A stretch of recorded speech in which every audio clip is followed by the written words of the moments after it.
I'm a libertarian. What I'm getting is, did you vote for Joe Jorgensen or Trump? Who? Joe Jorgensen. That was the perfect answer. Thank you.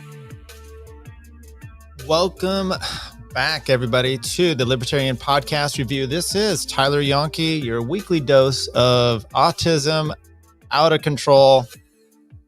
There are autistic people out there that are getting tired of me saying things like that. Look, I might be one of your tribe. So on today's episode, well, I think we're just going to, look, what do? We review podcasts, and today we're just going to focus on one episode. It is the Freeman Behind the Wall, episode number 650, Defending the Realm with Dave Smith and Andrew, Popular Liberty _, along with Pete Quinones, Peter R. Quinones.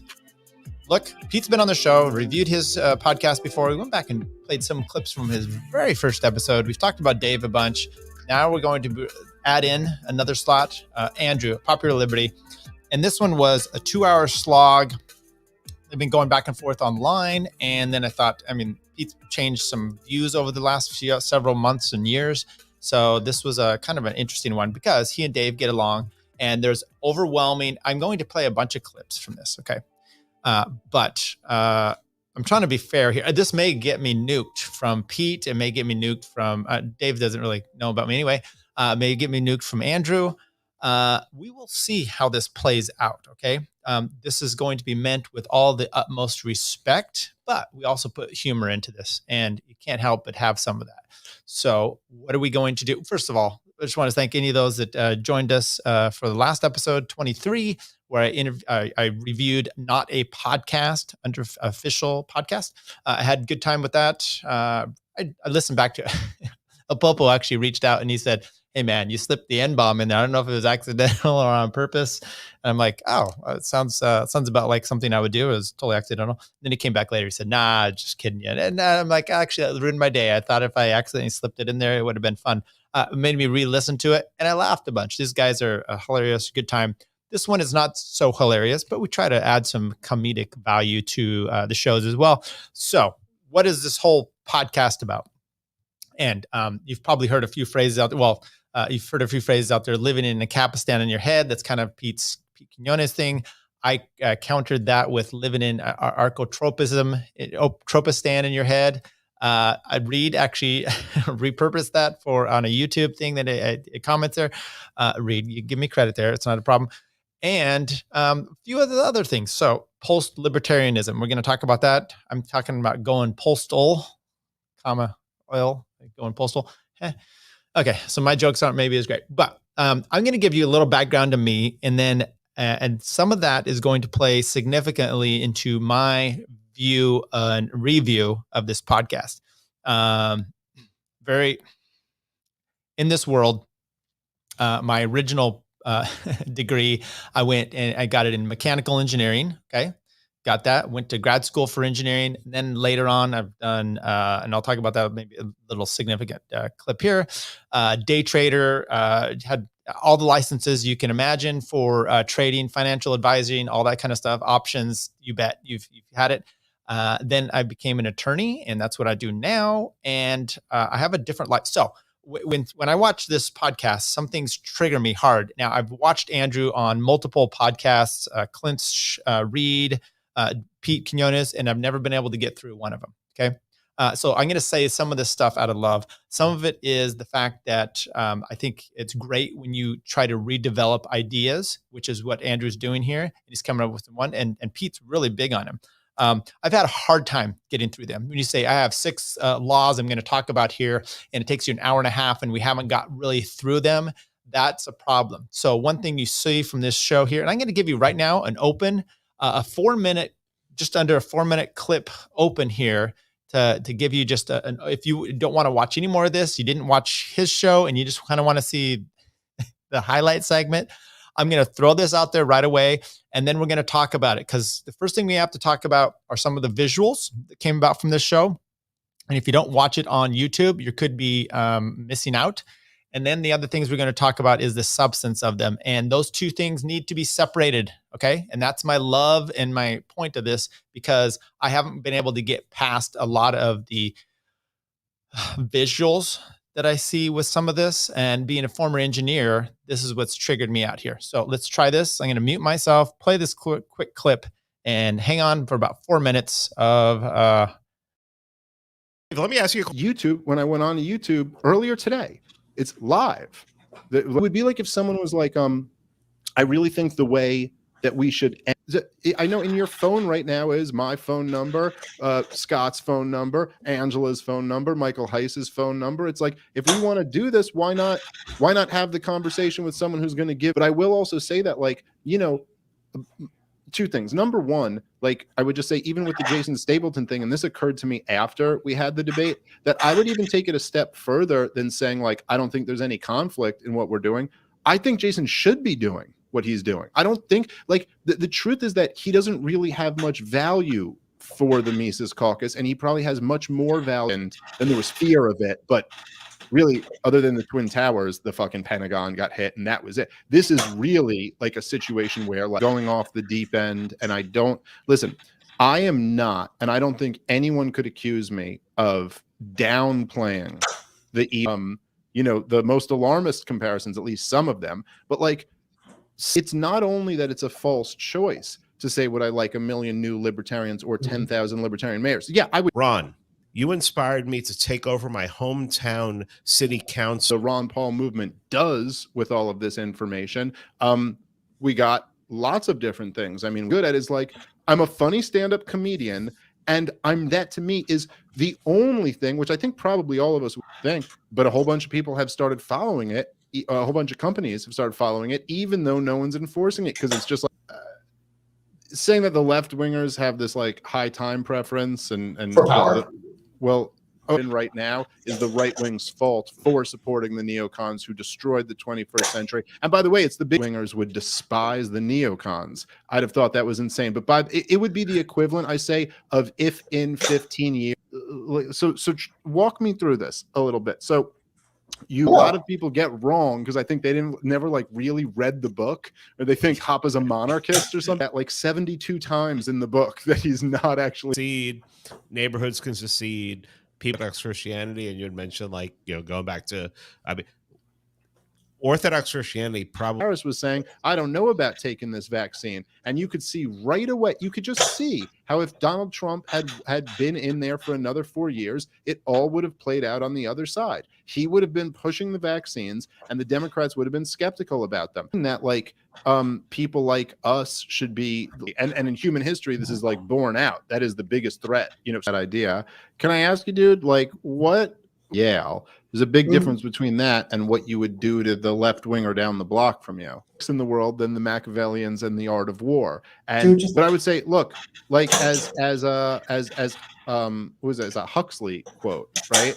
That he said, I'm how we're fucking committing genocides all throughout the Middle East. But now all of a sudden some shit's happening here, and we're all like, oh shit. Like, even though, and look, I get that, that's human nature. So what do you need to try to make this a success? Because you seem very convinced that this is inevitable. And so it's like they both had a kid. That's listen, amazing. I do appreciate this conversation from both you guys, and we'll definitely, both of us will, you know, we'll talk more about this stuff in the future. All right, thank you very much. All right, have a good night, guys. Take care. Donate to Lisa's GOP. I'm the LPMC. Yeah, link in the description. All right, someone get that gentleman a chiropractor, a masseuse, something to help that situation out. So don't mean disrespect, but that was rough. And maybe that's all the clip you need. I mean, I basically covered all that. We're going to play some other things here, but I thought visually that's rough. That just it gets me. And I've watched this maybe 3 or 4 times to get some of these clips.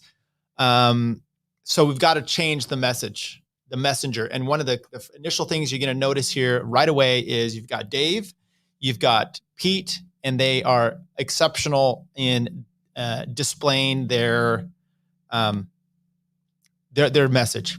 Okay, Dave has it going on. He knows what to do. He does a very good job with it, and he's easy to understand and to talk to. Andrew's not probably the person to be on the outside of this. He needs to be. He's the engineer. I'm assuming he's an engineer. Okay, where he's developing these ideas behind the scenes. Someone else needs to push them out. He is trying to do this with Buck. And God bless him for that and all the best. Okay, let's just break down real quick And by the way, if you think this is rude, this is harsh, I'm sorry. This is you putting it out there. These are ideas that you want to change the world. We're literally talking about that. So you need to clean it up a little bit, and let's help you out because I think you've got a lot of here. What I would do if Andrew were to come on my show to explain this to me, I'd be like, I'd interrupt him a bunch, and I would say, explain it. Give me the 5-minute rules breakdown. If you can't do these kind of things, develop it and come back. Okay. I want to hear the 5 or 6, whatever laws you have that you archetropism that you brief out where you can succinctly do this because right now you are delving in this world, this mindset, and you're trying to convince people. So convincing them look at all the crazy ideas that are out there and people are buying into because someone can speak to them in a manner and presents things in a manner. It's the way it is. It's just the way it is. So we're looking for that, and we're giving you a lot of love and hope for there. Okay, overviews. There's the Mises Caucus problem, right? There's 3 main things. There's the Mises Caucus. There's the Nomad Network and Cynthia or Cyprian Vin Armani Diesel. I don't know. I can't keep up with that guy, and I've stopped because it's a lot of the same. But you've got those 2, the Mises Caucus, the Nomad Network, and then the post-libertarians, which they don't really want to be called. And we'll talk about that and play some of that as well. So the Mises Caucus, you understand that's kind of Dave's thing. He's pushing that on the local level, really. I mean, he's always said that. And that's been kind of some of the conflict. But this is a great podcast. And it's got at the filming here, 5,289 views. Okay. Now, those are not all mine, which I've done a lot of them, but those are a lot of people that were really interested in this because it was a good concept that needed to be fleshed out. And by the way, I love it when Pete brings Dave on and they've got a difference of opinion because there's a lot of love there. So they work them out in a good way. And, Andrew was part of that as well. Then, so the post-libertarians, what you have with them, I don't know exactly all the ins and outs of each one. Okay. The Mises Caucus is trying to, delve into local elections specifically. I think that's where you have a lot of power. And I think that's what Andrew's kind of talking about. Then you have the Nomad Network with Jason Stapleton, which Dave talks about a little bit here as well. They say, don't get in you're wasting all your time being even involved in politics. And then you kind of have this other one that says, no, be involved in politics, as Andrew's talking about. And he's got different ideas for that. So some of it's confusing as to who's on what, because there's a lot of references to Matt Erickson and Jason Stapleton in here. Pete's been kind of on that boat, but then they're not. I've talked about with Jason. He's like, stay away from politics altogether. And I'm like, but politics is not going to stay away from you. And I think that's kind of the part Andrew's saying here. So he's got a different idea of how to go about that. If this is the way that you want to go about it, once again, there's so many confusing things he talks about on Read about concerns about fascist right-wing takeover. So his as a concern, but he's definitely pushing that same right-wing takeover. So we'll talk about that. That's what we have. So my biggest problem with this podcast is messaging and how that's being done.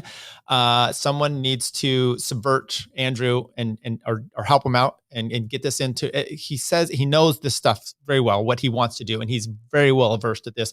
Dave does too. Maybe you coerce Dave to be part of this issue, and he's going to be the one taking over. I don't know. Who am I? I'm just a stupid ass attorney. Well, I'm a good attorney actually. And maybe that's part of it, is the convincing. And maybe I don't convince you. Doesn't matter. If you get in trouble with your family, come talk to me. I'll help you out with that. Okay. Let's start off right with the first clip here on the opening. And I'm going to remove this here. On the opening of kind of what their whole issue is and why they're even doing this together. Defending the Realm with Dave Smith. We'll talk about this first one. Go on. Dave, Andrew, and Pete. Post-libertarian slayer. And some people call him Dave Smith. And with that amazing beard, this is wild right now. No time to shave. And Popular Liberty, Andrew. And we are here to, have a little fun discussion. And I think some hatchets will be brought out and maybe swung a little bit, but in the end, they'll be buried. So that's a good way to put it. I'm confident of that. Yeah. So, and in classic Republican fashion, I have already rigged this debate against the Libertarian by having the moderator on my team. Wow. No, I promise that this is going to be that I'm just here to like maybe make sure Andrew has some brevity to him or something. Yeah, like but that. that's it. Yeah, but even saying that you're just here to be fair is exactly what the corporate press moderator would say. Pete, if your first question to me is why I think we invited the attacks of 9/11, I'm leaving this stream. I swear to God. When you say we, are we talking about the three parentheses people? Oh, Jesus. What are you guys trying to do? So that's what this post-libertarian is. Oh, I've talked to a couple of you post-libertarians in the past. Well, did you see the Archie Flower tweet? He said the post-libertarian. It was one of the funniest tweets he's ever put out. I have to give him credit for it. I've muted him long ago, so I did not. Oh no, I did because you said it. Yeah. It's really easy to read the bylaws because they're only 14 words. I mean, that's a good. All right, that's pretty damn good. So like Nazi jokes, Nazi comparisons are okay. It's just only when they're directed, at certain people. If you direct them at like vaccine passports, and that's like, whoa, this is really anti-Semitic. But you could direct them at someone who's like, I don't know, re-questioning libertarian strategy or principles or whatever. It's what a goofball. Yeah. So Bob Murphy definitely has to solve his 60 IQ points on Archie. So it's like I'm not about to confuse those two. Yeah, well, I did see someone said that. They go, is there any difference between Bob Murphy and Archie Flower? And you're like, all right, guys. Yeah. I mean, yes, there are several. Like, yes, IQ points, body of work, success in career. Has had sex. Yes, has had sex at least twice. He's got 2 kids, so at least 2 times he's had sex. Okay. One thing I am going to do on the next one here is up the speed. We're going to do a 1.25. And what it does is it just gets us there a little quicker because we have quite a few different ones there. So a few things. It's cordial. There's a few jokes. There's some visuals, but what you're also seeing, look, this is the issue here. And it's got to be open on both sides. We're going to talk about here, people driving people to the post-libertarians, but they you want to take some shots at Archie, perfectly fine. But then don't say that you're going to be, look, this is when it's personal. That's when the gloves come off. Okay. But you're taking it personal. Him, he's never had sex with anybody. Okay. That's probably true. I don't really care. If you're going to come after me personally, please do so. And look, I'm a big fan of Pete. Pete does drive really hard at people. Sometimes he takes his shots at them, at their appearance and everything. No problems with that. You want to do that with me as well. I don't give a shit, but don't get all worked up if it comes back to you. And that's kind of the process. And that's, living by your principles, whatever you have, it kind of goes both ways, right? And we're going to see a lot of this. And I think that's part of the issues you have. Okay. Driving people to the post-libertarian movement, kind of Dave's open. This is a big segment in here. And I'm going to probably stop and skip around a little bit. We have some issues. Andrew, you got to fix your squeaky chair as well, or maybe just stop moving around a little bit as much. We're talking about Praxian and the post-libertarian name. Jason Stapleton comes up, Matt Erickson debate, and Angela. Long clip here. I don't know if I really want to do all of it, but for the brevity of time and to kind of move forward here, maybe we will, but I do want to get this one thing. Okay, we'll just start it here. Take it away. Dave's open.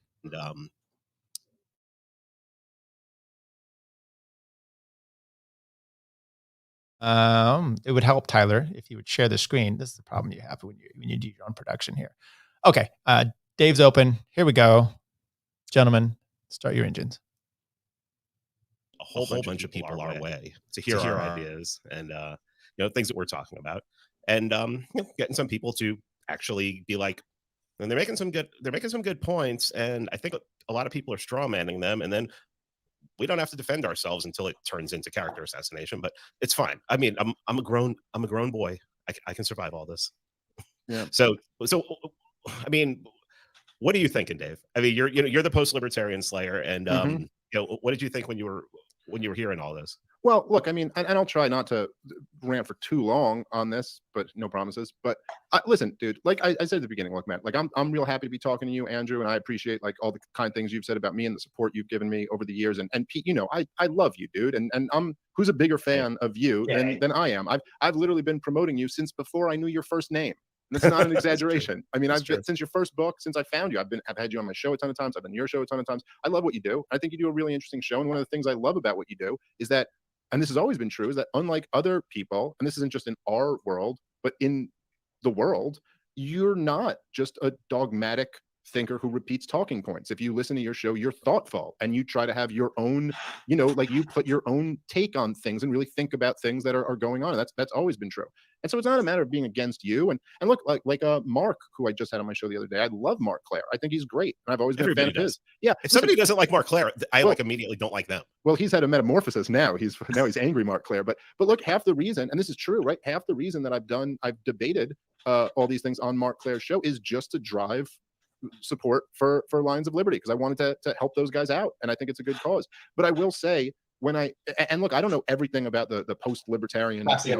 Well, listen, you guys can fight it all you want to. It's stuck. It's over. The term is post-libertarian. But no, I'm just kidding. But listen, whatever you want to call it, what people are referring to when they talk about that group of people, like I haven't seen all of it, but I've seen some of it. And when I see, you know, you, Pete, and I've seen Mark basically say like, you know, well, look, you start questioning like the kind of libertarian strategy of spreading the ideas of liberty and making more libertarians, or you start questioning the Mises Caucus strategy of working within the LP. And then all of a sudden, you know, you just for asking these questions, even asking questions maybe about the ideology, you get all of these ad hominem attacks and people are coming at you. And I mean, that's just not true. Like that's just not the story in its entirety. And I think if you're being honest with yourself and you take a look at what happened here, at least from my perspective, right? It's like, well, look, the first thing that happened, which we talked about a couple times ago when I was on your show, is you had these two guys go on Clint's show and just kind of launch pretty vicious personal attacks at me, backed up by nothing, and really got a very poor reaction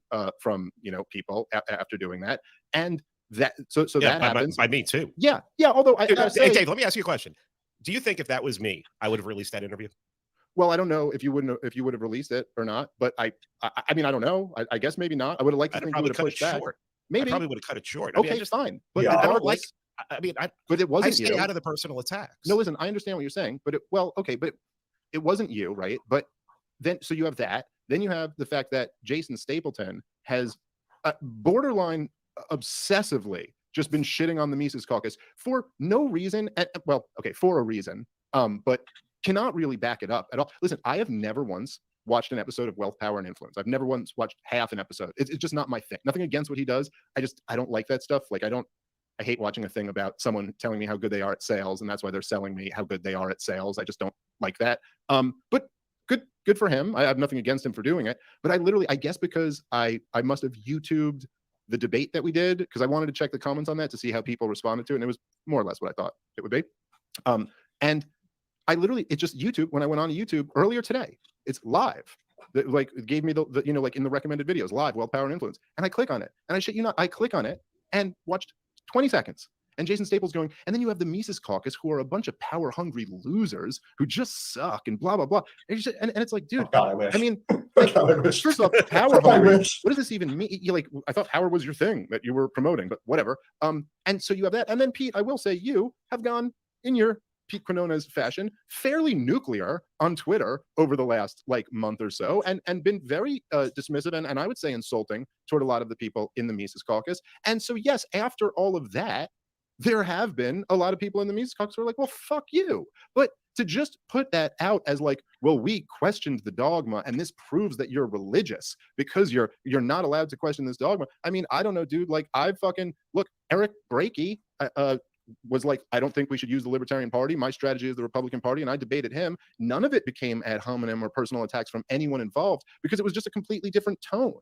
And so I don't think that, I just don't think it's accurate to ignore all of that part and then act like people are just responding to the fact that it's like, hey, we have a different strategic idea. You can have a different strategic idea. However, I will say, and then I'll wrap up here and let you guys respond, but I will say, if what your new idea is, hey, we want to throw out everything that you guys have been all about for all of this time. We want to throw out introducing these ideas. We want to throw out trying to bring more people into our way of thinking. We want to throw out even just the Mises Caucus strategy, which isn't that old, but we want to throw that out. And we even kind of want to throw out the non-aggression principle, because we don't, like, okay, listen, you can say that, but you better, after that, you better have something for me. So what do you got? And I'll tell you, watching Matt debate Angela, I got to say, I think he embarrassed himself.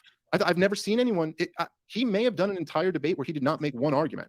It was literally just like assertions and predictions and metaphors and a lot of talking about how he has criticisms on several different levels. And look, I thought Angela wrecked him. And if you go look at that and the response to it, most people agreed with that.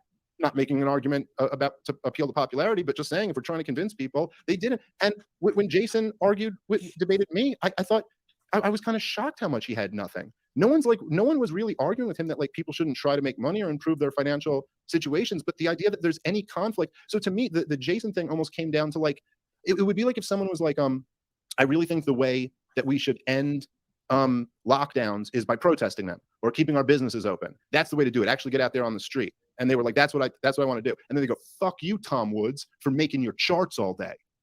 You're like, okay, well, like, even okay, come on, that's going a little far. We haven't quite. No one's like told Tom Woods like anything. No. I'm just making a metaphor. I'm saying if someone were to do that, you would be like, well, no, dude, but even if you think your strategy is better than his, you're all on the same team here. He's against the lockdowns and you're against the lockdowns. And I don't know, maybe Tom making these charts is giving people some of the intellectual firepower to understand why the lockdowns are so bad.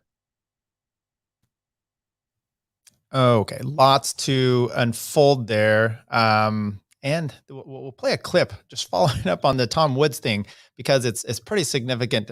Dave said that. He said charts. He said Tom Woods. And then we have another thing. Okay, a few things just to go there. One, love Pete because Dave's pretty critical of him, but there's some love and some understanding. This is what you don't get on Twitter is back and forth or the people's good intentions, which is what I've got here going too. Good intentions, because I think Andrew got some great ideas. But with that, Dave's able to go, and Pete's just, listening to it here. It doesn't mean that he just folds, because Pete's Pete. I mean, you're not going to just back Pete into whatever. He takes his own opinions here. But I thought that was a good exchange. That was Dave's open, kind of laying that all out. I will say this about Matt Erickson. To me, and his ideas are fine. I think he's insufferable in a few ways. It's just an issue. Maybe it's a torque with me of being an attorney where I like to say you present something, then it's the cheap attorney way. Try this on your own arguments. Make an assertion, a declarative statement, and then say the word because, and then try to finish that. What that means is you're implying something, you're saying because, and then what that because makes you do is supply the evidence to support the assertion. And if you do that, you're going to be toast. I mean, you're going to be golden. So you're not going to be toast. And that's what Matt doesn't do all the time. He just says, and I'm like, back it up. And you don't have that. So a lot of word salad you get with him. And that's just my own personal preference. I think the guy, I really used to enjoy him when I listened to Wealth, Power, and Influence a little bit more. Okay. A lot of stuff to go on there. Like I said, I don't know if you agree or disagree, but let's remember that last thing about Tom Woods. And then you're going to, I'm going to play this clip here, which just came up the same exact week where Tom Woods is basically saying, hey, why are you taking shots at me? This is James Corbett and Buck Johnson on Buck Johnson's show. Talking about the exact same things and nature, power, narrative, and conspiracies with James Corbett. And a little disappointed in Buck Johnson cheering this on, but it's what it is. And let's play it away. Well, I have noticed that the people who are the loudest beating their own chest about how they're going to shred the 3x5 card of allowable opinion are the exact people who will not in a million years go towards challenging the heart, the structural heart of the way power actually operates in society. Yes. And the fact that it isn't just a bunch of dumb, bumbling, look, what are we doing? I don't know. I hope someone will show me some sort of chart about mask usage or something so that we'll set it straight. That will solve everything. I think that's childish, a childish view of reality, and it completely neglects what is really happening in the real world. And unfortunately, what is really happening in the real world is messy, and it isn't straightforward. I would love to be able to give the narrative that is the sort of the stereotypical conspiracy narrative. All right, that's basically what I'm gonna say there. So it's interesting. Andrew says, "Oh, never happened." This isn't on Andrew. It's more on Corbett and them. I don't know what you guys you're planning. I mean, what do you do, Corbett? You're on podcasts all day. You're talking. You're presenting these ideas. These do help. I think the charts are seminal in helping us. And what Andrew's going to talk here about why your path forward and why your ideas and why the ones pushing the mandates and everything are so crazy. If you don't have these charts to correlate, to say, this is insane what they are trying to do to us, you don't have that data set to back you up. I have that data set. I have Tom Woods, who's been presenting it to me. So, I don't know. It's just kind of stupid idea there. And I don't know why you're taking a shot at Tom. I don't think those are, once again, the Jason Stapleton, Dave's like, yeah, I totally agree with you. And my side too, we can do them both together. Like for me, I can't leave California as an example, even if I which I do have mobile income, and I can't leave it. Why? I have a daughter that I share with her mom, and who's not my wife. And I don't just up and leave my family. I don't go like to Missouri from California because I want to be more mobile with my income because my daughter's here. That's fucking insane. Okay. So I don't do those kind of things. So some people are stuck, and that's where you're at. Okay. Next one we're going to do here is comparing the buck. We did that. Why it's not postal. It's Praxian. You're going to have to jump through these clips maybe a little bit quicker because I don't want to do an hour or 2 hour show of a 2 hour podcast, right? So other than that, we're going to be fine. Maybe we'll cut some of these short here, but just the way StreamYard is, you can't you have to do each tab and share them separately at each time. So here we go. Once again, Andrew and them talking about Praxian and not postal. I'm sorry. Absolute last thing. I have seen also people come at you in a way that's shitty and been strawmanning you and insulting and that they shouldn't do that either. So I think all of that is like unnecessary and unhelpful. But from my perspective, the tone was set by what is known as the post-libertarian camp.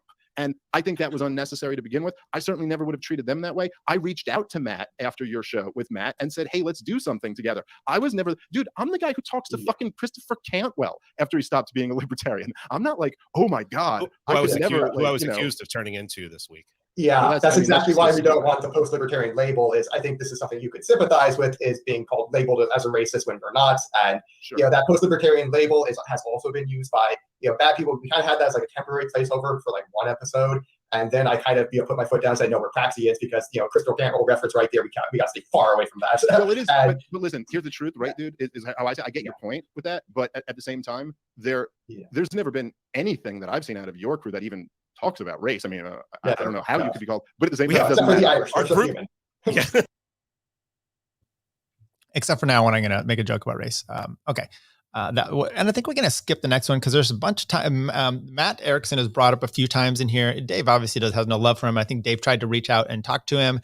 And then Matt was like, yeah. And then Matt went and just shit all over and was saying all kinds of stuff. So Dave's just kind of like, fuck you.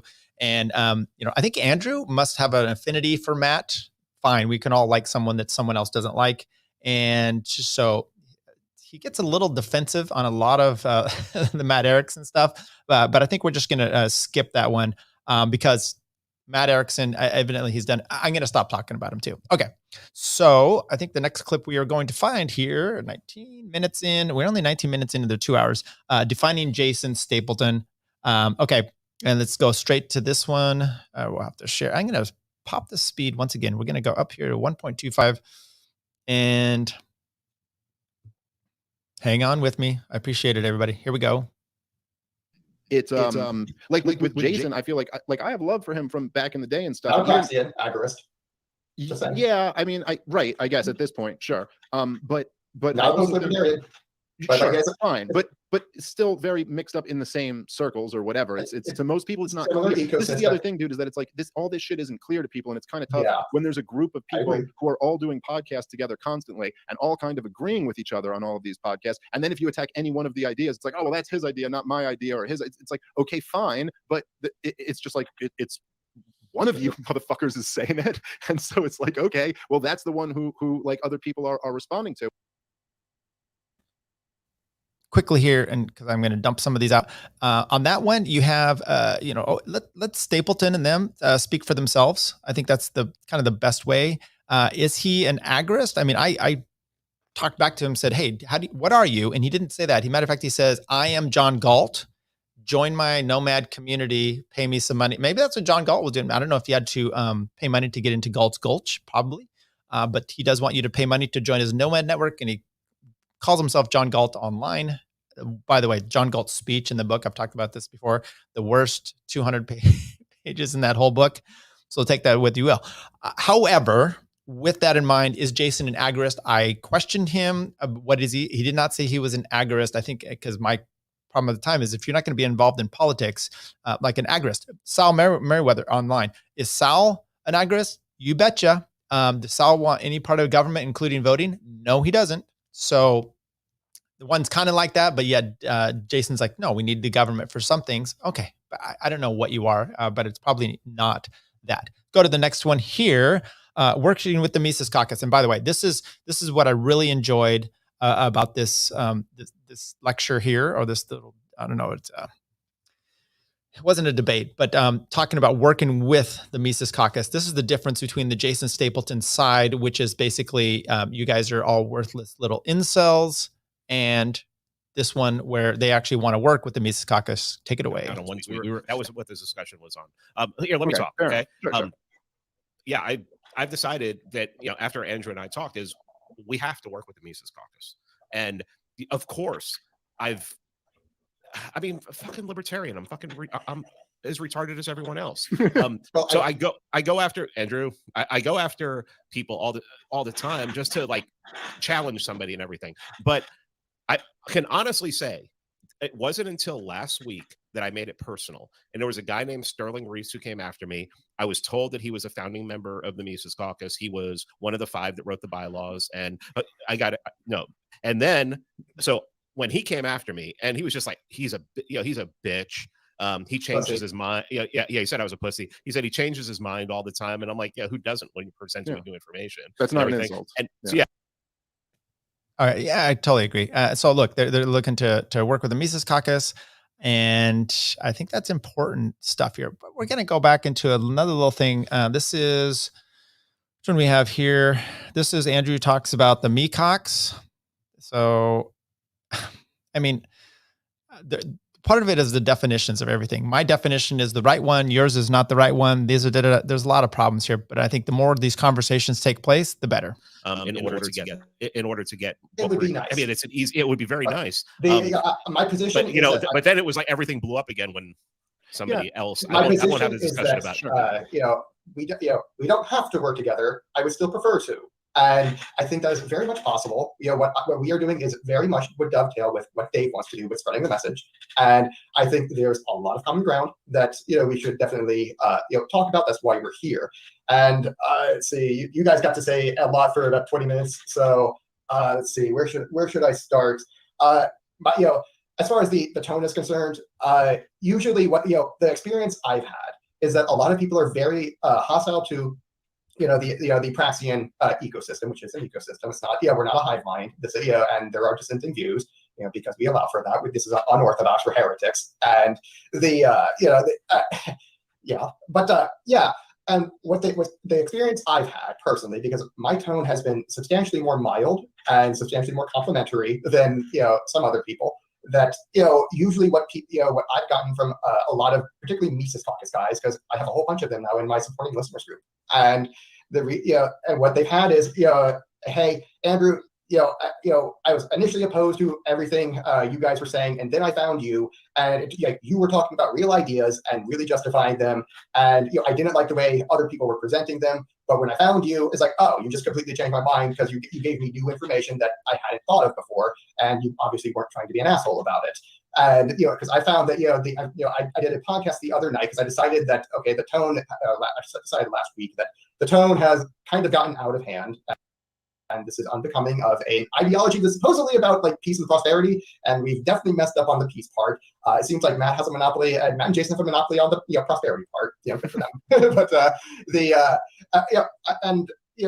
what I think we actually should do is talk about what we're up to and what we're doing. I think this is the sort of thing that is actually going to drive the conversation forward instead of devolving it into rancorous bickering. Yeah. Okay. Yeah. No. Well, I agree, but I agree. So let's talk about that. But I would just say that I don't think this conversation is devolving, and I agree with your point, and I think there's a lot of wisdom that other people could learn from that. That it's like, look. Right. So once again, it starts off a little bit whatever, and it's getting better and better as this show goes on. We're going to skip this next one I had because I think it's just kind of redundant here, and get to the next one. Some constructive criticism of the Mises Caucus by Andrew. And look, there's always going to be this is the part that I would definitely say is. And this is my problem with Jason is kind of the message. Like, he's great at selling, but is he? I mean, I'm going to berate you until you buy my product. That's not how you're going to get me, at least. Maybe it works and the majority of people, but I mean, people that are really into this and kind of the autistic part of the Libertarian Party, you may not get them with this method. So you come at it from a different, and I think that's been part of Pete's problem here of coming at it pretty harsh. I mean, sell me on it. Just give me the ideas. Be excited. When I first came to this, it was a lot of it was excitement of what the ideas were. This is not that. And as Pete knows, because you've talked to Heiss about this a lot, it's all about the local shit. And to me, my job. Where has that been? Huh? Where has that been? It's like that's and let me jump in here. And that's been one of, like, when I talked to Michael on the phone 3 or 4 weeks ago, and I said, that's something that needs to really be led with, even by you, Dave. Perhaps you're the spokesman, Dave. You bring a whole bunch of people in, and they're like, I mean, you remember 2007? We were both there. Everybody was coming in. It's like, end the Fed, all this and everything. And then it got to and it's like, well, what do we do? Oh, we started reading Rothbard and everything. It wasn't like we were concentrated locally. I've said this recently on some podcasts. You and I have spent time around Ron Paul. When you listen to people walk up to Ron Paul and talk to him, they don't come up and say, Ron, you inspired me to take over my hometown city council. I'm on my way to having like one of the Liechtensteins that Hans Hermann Hoppe talks about. No, everybody comes up to Ron, and rightly, because he's probably the greatest American that's ever lived, and say, you changed my life. You changed me. You changed my mind about something. And that's why a lot, when you get past 2007 and then you get past 2012, I think a lot of people went their separate ways. And we had the remnant that Ron likes to call it, go forward, is because there was no one there to say, okay, what do we do now? Yeah, but we have a leader right now. His name is Dave Smith. And I don't completely agree with that. So I think that, like, yeah, you're right. There wasn't one centralized like figure who was like, this is what the Ron Paul movement does with all of this information. We got lots of different things. I mean, we got Young Americans for Liberty. We got, the Free State Project, which may have existed before, but let's get real, was, Okay, Andrew's getting a little frustrated there, and you've got to get away from that, Andrew, and just let it happen. Your 2-hour podcast, you have plenty of time to express your views. I know it's your one chance with Dave. I totally feel you. You're gonna do it. By the way, I don't know what Andrew or Pete actually know what happens on the local level. As an example, mine up here in Northern California, we have Angela McCardle as kind of the California hub. Matt Butts, Ben Weir are kind of mine up here. And, Ben came up with this great idea. And I say it's great because it's the idea of kind of doing the Free State Project, but in Northern California. I mean, it's a similar Northern California, Jefferson, the state of Jefferson, it's just different. And you can, by the way, maybe using Andrew's products here, using the Mises Caucus and being involved and taking those things over where you are buttressing up against, Jason Stable can say, hey, I don't want this. And I don't want to be part of this at all. You're wasting your time. I'm going to get my own wealth. Okay, fine. And then they start taxing you on your unrealized gains. They start doing other things. What the fuck are you going to do then?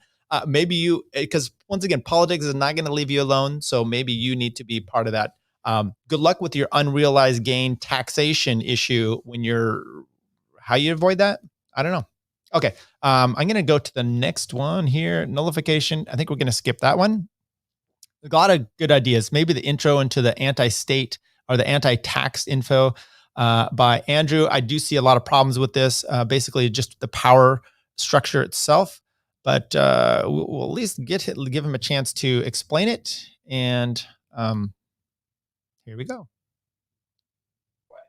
And so it's like they think there's no power there, and they're completely wrong because that's all of the enforcement mechanisms. But anyway, like I was saying, the fiscal equivalent of Bitcoin is the anti-tax. What the anti-tax is a sovereign wealth. Is basically a modified version of a sovereign wealth fund. the point of it is that we're trying to wean the local governments particularly off of direct taxation on the people.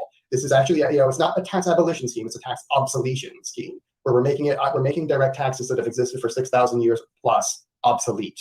And we're basically we are going to, in 20 years, all local governments will not tax their people. And that you will have full government service without direct taxation. It's not modern monetary theory.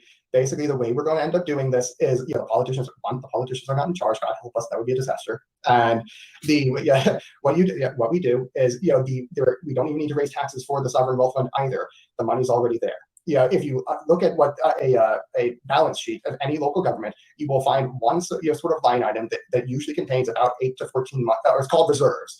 And it may have different names on different balance sheets, but every single local government has about 8 to 14 months of taxes on hand. And it just sits there year after year collecting inflation, not interest, inflation. And so the money for, that's where I would, take that and have it, give it to some professional money managers and tell them invest it in, in highly diversified portfolios. That way that, we have professional management because, and by the way, we're thankful that the federal government has actually passed licensing restrictions to prevent dumbass local politicians from trying to manage something like this, because you need a Series 7 license to manage other people's money, and most of those motherfuckers are not going to have one. Good for us, So. Okay, but as I indicated, a stupid fucker like myself can get a Series 7. It's not the most difficult process to go through. A few things there. Once again, I want to learn more and understand this. So this is a great intro here, because I do have questions and I do have problems. So you talk about the power vacuum, and that's kind of what we're going to feel here. What happens when the left sees this and then votes you out and takes it over? And we're going to see some more problems with that possibly later. He's going to take 6,000 years of the way we've taxation, and we're going to make that obsolete. But okay, maybe. So 6,000 years, make it obsolete, perfectly fine. But yet, can't just get rid of the government, which has been there maybe just as long. I don't know, maybe it's been longer. All questions, not saying it's not possible. But we just need to, I think, push back, and skepticism is important because it helps build your ideas. When you argue and you have these, it helps you formulate and see the holes. And I think this is what Andrew and Peter are coming through, but you can't, and maybe I'm misunderstanding some of this, but with his 6 laws or what have you, you're almost programmed, you're trying to calculate. And I see this with engineering way too much, where you're trying to have a formula for everything. Okay. And at some point you're going to try to formula and understand human behavior and be able to calculate that and predict or assume, here's how we're going to go. Maybe I'm misunderstanding this. I mean, even Mises talks about like irrational behavior is in that person's mind still rational. So it's still, it's behavior that you have to understand. I don't know how you program for that. The outliers, maybe that's plus C or something on your computations. Okay. The next one we're going to go, time preferences and calculating human behavior. This is kind of, there's so many interesting things in this one. So once again, 1.25, we'll share the screen here. I appreciate all those that are still, if you are hanging on, here we go. And let me just ask, because I'm trying to think this through in my head. And by the way, I will say, just on the stuff that was said before you got into that, and let me talk about the anti-tax stuff. But before that, I will say that just like the idea of saying that the left wingers have this like high time preference and okay, but even that, I mean, all right, just as somebody who lived through the post 9/11 world, not saying that's the same world we have now. It's right wingers are a lot better than they were back then. But right wingers can have some pretty goddamn. Neocons are not right wingers. Huh? Neocons are not right wingers. Neocons are left wingers. Come on. Okay, sure, fine. Okay, so they were supported by every freaking right winger in the country, and in the same sense, when you say that, when you say neocons are left wingers, it just sounds like to me like when the commies say Hillary Clinton's a right winger, and they're kind of right, and you're kind of right too. But it doesn't really matter because they're supported by the entire fucking base. And by the way, like so much of what we're in right now is the right wing's fault for supporting the neocons who destroyed the 21st century. It's hard to break in with Dave because he, for Andrew and also for myself, for pausing it, because he says the word and just keeps it rolling away, as we are as well. So they talk, then Andrew does break in there and say, hey, what, 2/3 of the country is actually forced secession, because Dave makes the point about right wingers being very nationalistic. And yes, and then talks about, I think the right wing are for the secession idea, whether they would actually follow. It's easy to check a box on or call on a poll or whatever to say, yeah, I'm for that. Actually following through, their wonderful country, having to push through against the blue line. I don't know about that so much. Next one we have. Okay, let's talk about time preference analysis and being mistaken with your beliefs. We're about halfway through. Are we halfway through? No, I'm going to end up skipping some more stuff here. So we're moving along. Hour or so into the podcast of them. Here we go. Or near zero, you're going to get a crap load of hierarchy or equality, depending on what you want, but it's all going to be voluntary because that's what a infinite deferral of gratification of power consists of. These are the natural results of but Andrew, I mean, like in left, right, and the prospects for liberty, Murray Rothbard also put us to the left of the commies. So I'm not sure how that fits into that whole time preference for power.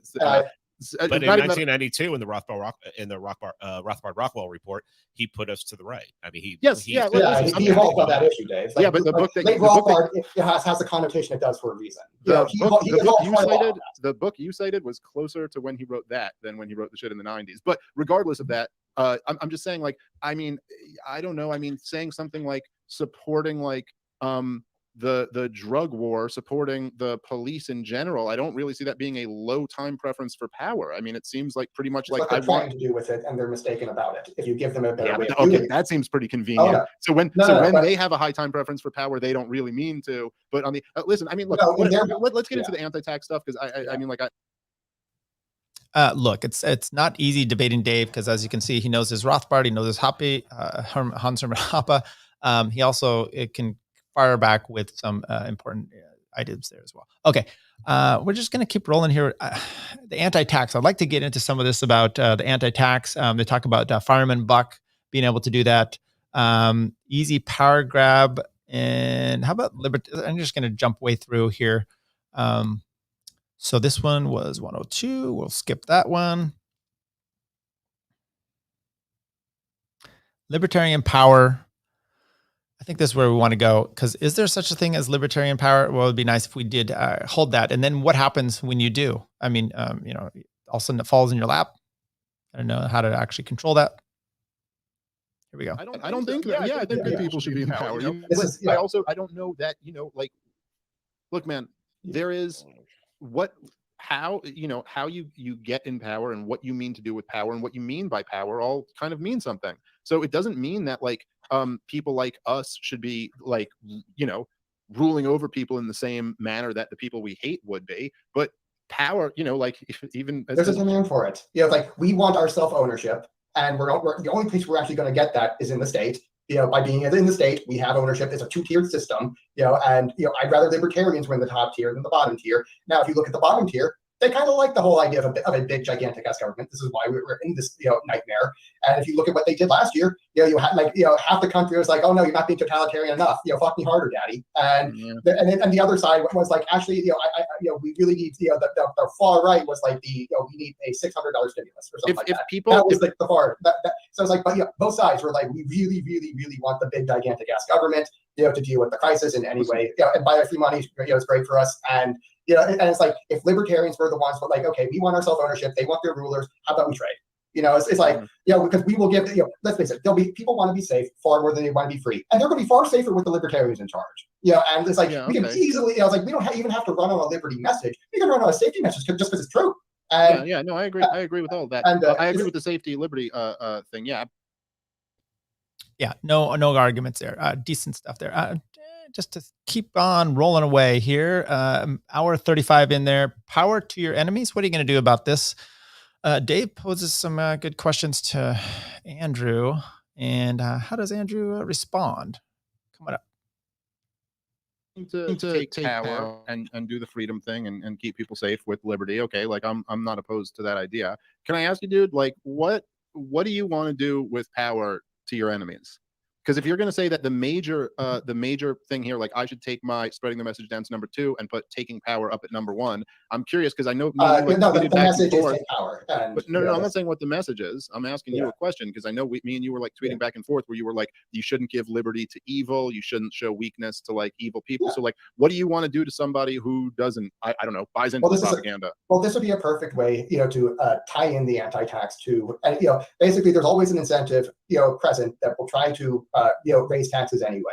And what I would do is channel that into, basically, a tax on the left. Okay, they're the ones pushing all of this COVID bullshit that's really threatening people's kids. That's a threat. Okay, that's an aggression. There's, there was no sense in which, them doing their message spreading isn't contributing to the COVID regime, to the New World Order. And we need to, take one look at that and say, no, screw you. And we are going to, start, changing tax laws. And we're going to say, if you want to mandate that your employees need to get, a vaccine or something like that in order to continue having income, to support their children off of, what I would do is say, okay, any new taxes, that the local government tries to raise, they have to get funneled straight into the anti-tax, because what that does is it accelerates the tax cut process. I mean, it's basically as if, I collected 2 years of taxation at once and then had collected no taxes the next year. That's what that does. It mitigates the effect. It channels it into something that is, actually productive, and, actually truly is productive, but, that we have all of these predation impulses that humanity has left over. And, the anti-tax is a perfect conduit for these sorts of ideas. Another idea that I would definitely try to go for is a population density tax, because that shifts. This is one thing where, I will say, this was a perfect example, because what I did was, Malice's idea of tanks into Harvard, nationalize the endowments, and redistribute them and all that to hurt the left, and all that. I sent out a tweet a few months back, basically to that effect that, we're going to have like a 90% tax rate on like journalists, Hollywood actors, and college professors, and all that, and we're going to we're going to channel that into equal and opposite tax cuts for everybody else. So we're at. Right. Anybody find it ironic that his flag there says taxation is theft hanging behind him? First of all, you're living in Amcapistan in your room, evidently, with taxation is theft, and you want to tax. That one's a little rough, because you got this power grab, and I did miss this one earlier here, which was basically a moral authority about who gets to do this, saying the nap's kind of shit, and Top Lops said something, and David made the comment about, it's stupid for you, so then I could be stupid back, and I thought it was really good. So there's a lot of nuggets in this video that you're going to be needing to go through. Oh, how about due process for your enemies? Once again, I don't know about having the taxation is theft banner, and I would say this about the banners. People need to get rid of those things. I see Sal has some, they look like when you're having like a hostage video or some sort of terrorist thing, and they're having their flags that draped on the wall. Just have a clean wall, people. Have an outdoors like me or something like that. Just some ideas. Okay, here we go. And I think this is the kind of proper behavior for us. They're trying to take our liberty away from us, and they've done a damn good job. But again, we are like, our backs are against the wall right now. It's time to start taking power from our enemies, and doing it in the best ways we can. Can we be 100% about deciding which individuals are doing it? No, we have to have blanket solutions. Unfortunately that's democracy. Would you say if you were able to take a whole bunch of power, would you believe in due process for your enemies? Yeah. Again, it's like, I don't consider due process an evil thing. This is something I think Scott Gordon got upset at me a few weeks ago about, was like, okay, you are, because I had a comment that like, hey, you should, there really isn't a right to be evil, or particularly to be subversive. If you're trying to subvert liberty, and increase totalitarianism, there's no right to do that. And I had phrased it as, okay, there's like no right to be evil, and then he responded, well, would you still give what was it, trials to your enemies? It's like, I don't consider trials evil. It's like that. And I kind of made some snarky response to him about, they're never going to give us trials. Like, let's be honest. And but then, I was like, I was a little bit snarky. Yeah, but see, okay, so that gets to an important point. See, this is what I was saying exactly about when you start to go down this Alex Jones, we're all going to FEMA camp road. It's very easy to start going, well, they're not going to give us trials, so we're not going to give them trials. And I just this. I never said I'm not going to give them trials. It's like, I never said that. No, but your point. Okay, well, that's clearly implied by you saying that, well, they would never give us trials as an answer to would you give them trials. By the way, this this is all. It's funny that people like accuse No, the the libertarians point of I'm making- LARPing. None of us have any of this power anyway. We're Yeah, just yeah. kind of Yeah, talking. yeah. This is The all in point- no, theory. the But point I why was in making theory, there why is- not do the right thing? Yeah. I don't Well, know. the point Right. Why not do the right thing? I don't know. So it's always subjective then. What's right for you is maybe not right for someone else. And here's what we have. And these are the things we have to kind of work through on this whole process. And, you know, is it a method we really want to go down? I don't know. There's some spooky things that to me that Andrew says here, you know, because it's right for him and he wants to be in part. So the next one I'm titled Sniff the Jock a Little Harder. We'll see what this one's about. In with this shit. We want to grab power, and like that. There's like, and I understand the impulse. I mean, I understand. I'd rather good people have power than the people who have power right now. But I also think that, like, you know, there's more books in the world. This is my message to Matt. There's more books in the world than the Machiavellians and the Art of War. And dude, just like, talk with him already. Okay, you've name dropped him so many times here. Just talk with him, will you? I know you're still upset about the whole predator thing. I'm not upset. Okay. I was just like, just like talk with him. It's like you're arguing with him instead of me. I'm right here, Dave. No. But I know. But I was just going to make a point. I don't know. I'm actually. This was inspired by what you were just saying. So But anyway. Yeah, I don't know. Maybe there's a little thing there with Andrew and Matt, but personally, I would find a conversation between Matt and Dave probably not productive or interesting to myself. Although, if Dave's just a little bit on edge with it, and you get a little bit of spiciness from there, I think it might be. Maybe I'm wrong. Maybe it is one I would be enjoying, because I would love to have a little bit more angst instead of this love fest that we have all the time. Yeah. Just saying there. Okay, two more. Proof of concept.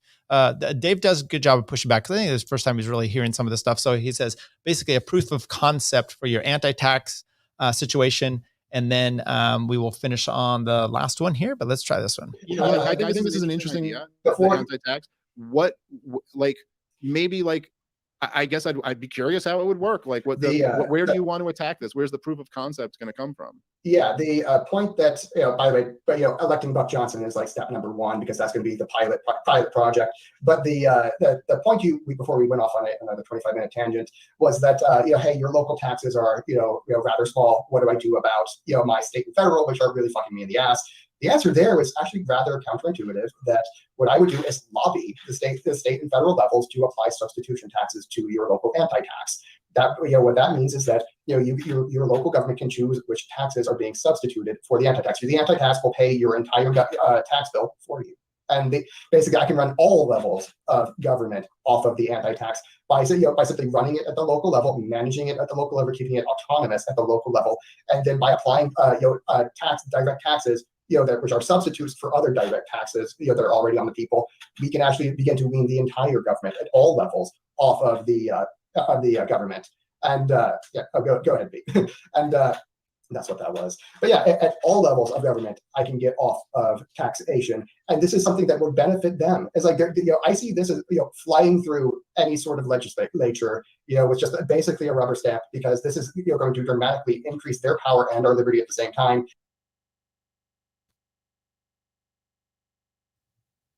These mute buttons. Okay. Yeah. So I don't know. Look, there's a lot to be worked out here, which is an interesting thing. Both Pete and Andrew have talked about, maybe the name, some of the messaging. They're just working these things out, and I feel really bad that they kind of alienated multiple people. If you want to go Anglo Libertarian, I think that's his name on YouTube. Maybe he talks about post-libertarianism. He kind of rips down on these two, and I think he has a lot in common. Justin O'Donnell in New Hampshire also had a little video about post-libertarianism, kind of shitting on it as well. And I think there's some sound criticism on their side, and some of it is the making of Pete and Andrew themselves. And then some of it kind of got mixed in, as even Dave said, with Matt Erickson and Jason Stapleton and Cipriani, or is that his name? Cynthia, over there as well. Kind of the way that they've really taken this to their sales technique, in a sense, has not always been the best. Okay, last clip we have here. Not taking your message away from you.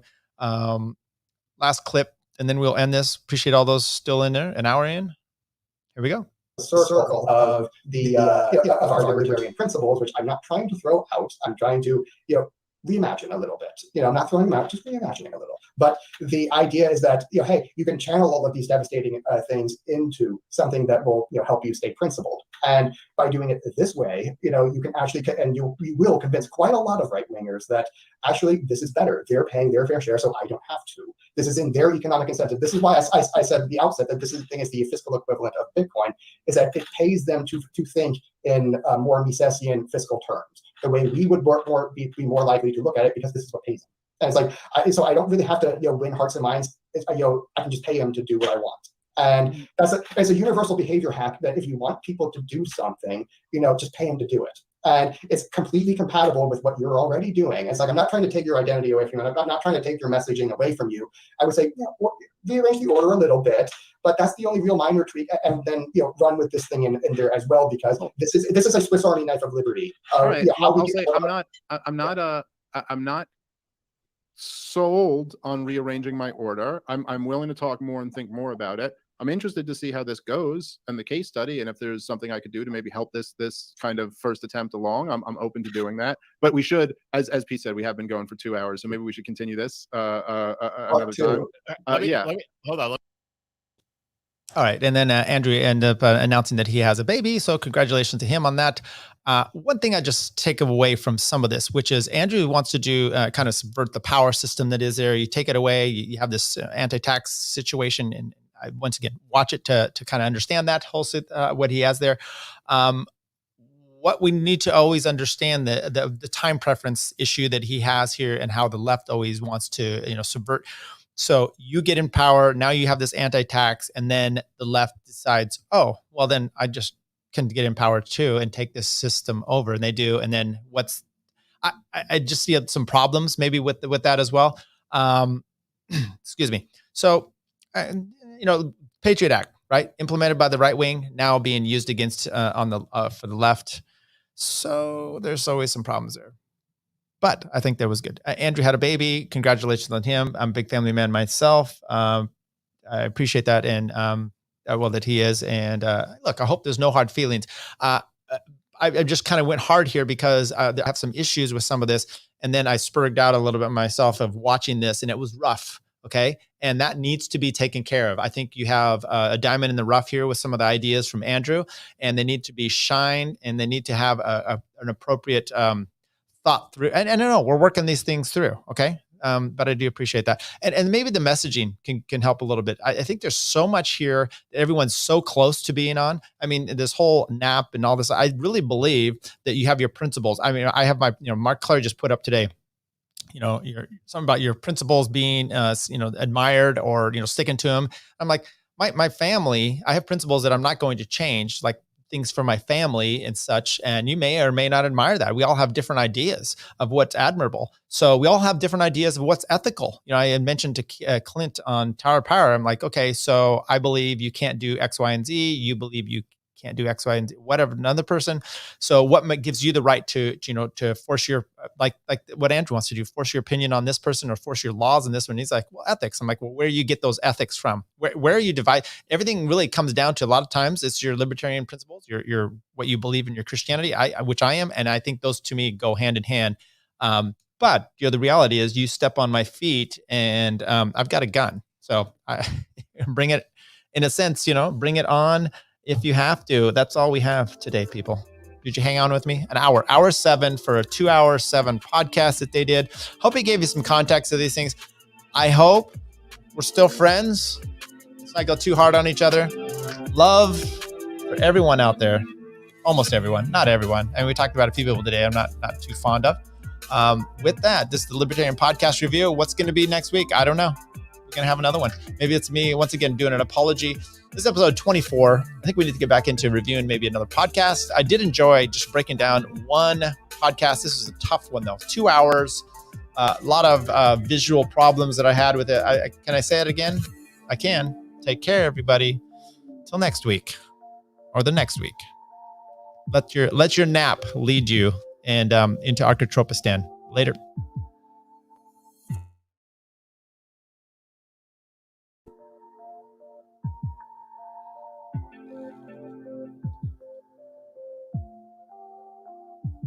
End of that. Yeah. Yeah, I that's just all started got. live streaming. Cut me some slack. I'm pretty high tech for a boomer. But anyways,